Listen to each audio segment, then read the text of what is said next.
What happened at Bethpage Black in 2025 was not an aberration. She's pregnant. This is not just any golf tournament. Nationalism over sportsmanship. Now, a spectator threw a beer that struck her hat. Nicklaus said afterward, "I don't think you'd have missed that putt, but I wasn't going to give you the chance." We did not correct course. We accelerated. When Americans disgrace themselves in front of international guests, presidential silence signals acceptance. He tells the world this behavior does not violate American values. How would you feel if your daughter was verbally abused at a sporting event while visiting another country? How would you feel if beer was thrown at her? Now, what if I told you this happened to international guests on American soil representing their countries in competition, and our president said nothing about it? Welcome, Patriots, to this edition of Common Sense for America. I'm Bruce Rutherford, your host and commentator, coming to you from the beautiful Westwood Golf Club in Houston, Texas. Today, we examine what happened at the 2025 Ryder Cup at Bethpage Black, why a 76-year-old golf legend felt compelled to apologize on behalf of America, and why the President of the United States should have done so first. If you're listening to our podcast, make sure to leave us a review in the comment section. If you're watching on YouTube, like us, comment, and click that notification bell and subscribe to our channel.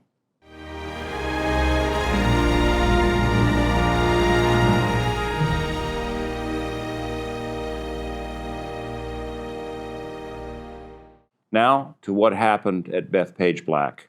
Let me give you the facts because the sports media has already moved on, but the implications have not. The Ryder Cup was played on September 26th through 28th at Bethpage Black on Long Island, New York. This is not just any golf tournament. This is the Ryder Cup that pits American professional golfers against European professional golfers in a team competition that occurs every 2 years. Players do not get paid to compete. They play from national pride. Over 3 days, European team members, particularly Northern Irish golfer Rory McIlroy and Irish golfer Shane Lowry, were subjected to sustained verbal abuse. According to reports from NBC News and Sky Sports, the abuse included profanity-laced chants, personal insults about McIlroy's marriage and family, homophobic slurs directed at Lowry, and references to his weight. An event MC led vulgar chants from the microphone before resigning in embarrassment. Now, a spectator threw a beer at McIlroy's wife, Erica, that struck her hat. She's pregnant, and she's an American citizen. Can you believe this?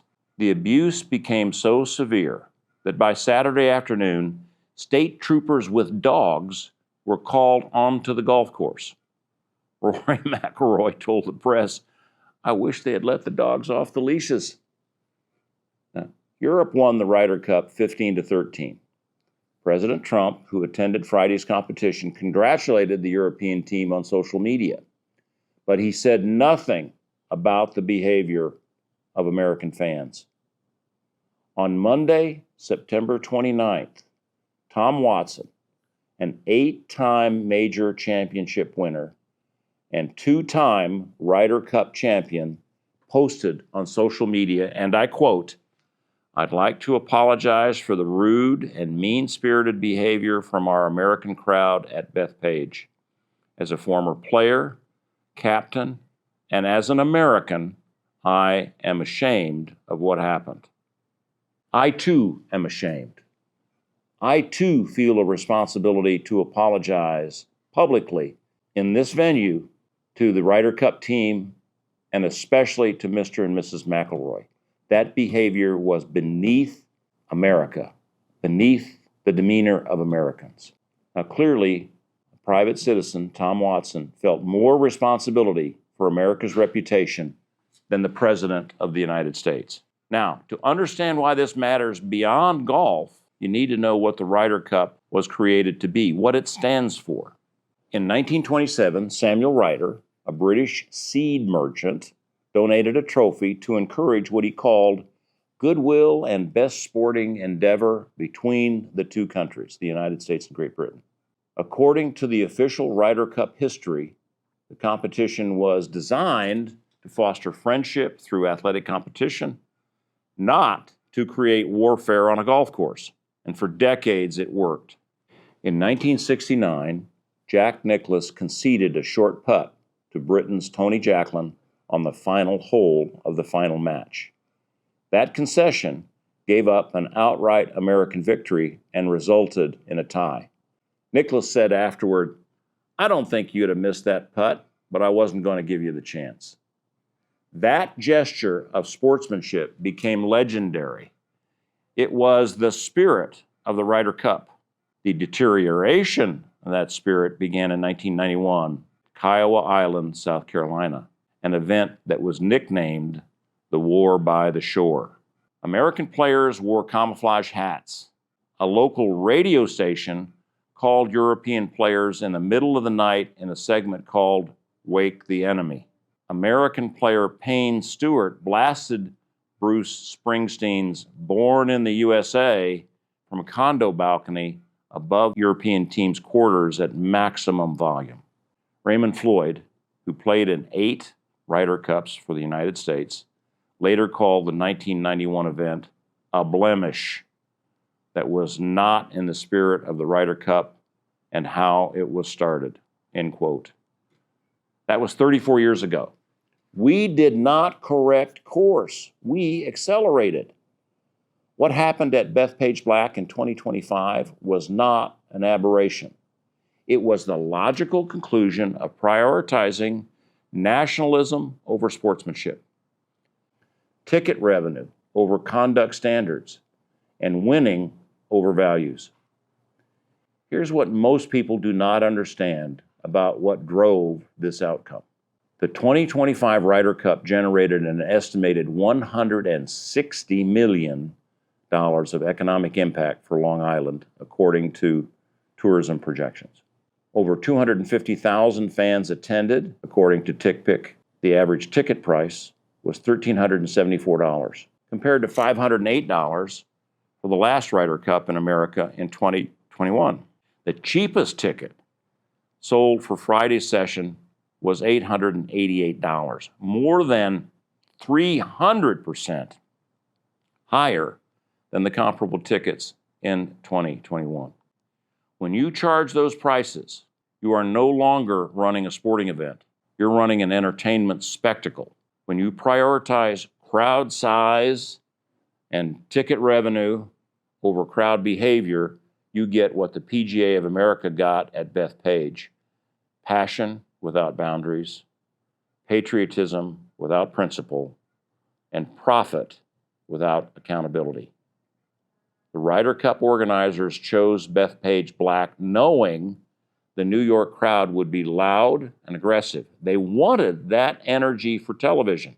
They got it, and they got the disgrace that came with it. Now, compare this to the Masters, golf's most prestigious tournament. The Masters maintains strict conduct codes, removes spectators for violation, and prioritizes the dignity of competition over ticket sales.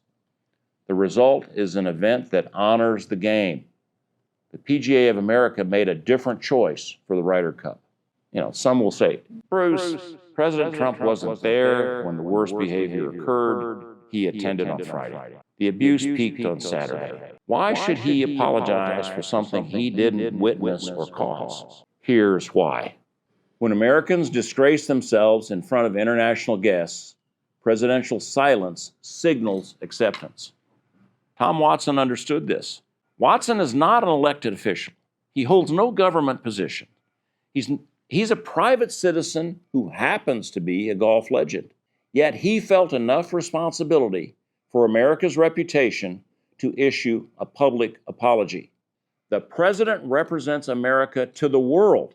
When our citizens treat international competitors with cruelty, verbal abuse, thrown objects at a pregnant woman, homophobic slurs, and our leader says nothing. He tells the world this behavior does not violate American values, at least not enough to warrant a comment. Presidents throughout history have understood this. Herbert Hoover said, "The greatest moral training, except for religious faith, comes from sportsmanship." Ronald Reagan apologized on behalf of the nation for the internment of Japanese Americans during World War II, an action taken by a different administration decades earlier. Reagan did not order the internment, but he understood that American values had been violated, and the office of the president carries the responsibility to acknowledge when we fall short of those values. This is not about partisan politics. This is about whether we believe presidential leadership includes moral leadership. I believe it does. What should happen? A simple statement from the president like, that's just my suggestion, quote, "American fans at the Ryder Cup treated our European guests with disrespect that does not represent American values. While I was proud to support our team, the verbal abuse and unsafe behavior directed at European players and their families was unacceptable. I apologize to the Ryder Cup team, and especially to Mr. and Mrs. Rory McIlroy. America is better than what was displayed at Bethpage Black. When the Ryder Cup is played in Ireland in 2027, I expect European fans will show us the hospitality and respect we failed to show them." It's only 5 sentences, only about 100 words. It acknowledges the problem, states American values, apologizes on behalf of the nation, and sets expectations going forward. Will this happen? Almost certainly not. The current political environment treats apologies as signs of weakness rather than leadership. But whether it happens or not does not change whether it should happen. In 1927, Samuel Ryder created the Ryder Cup to build goodwill between nations through golf. In 1969, Jack Nicklaus gave up a victory to show respect to his opponent. In 2025, American fans could not show basic decency to a pregnant woman. Tom Watson said he was ashamed. You should be too. I certainly am. I'm not ashamed of being an American, but I am ashamed of what we have lost.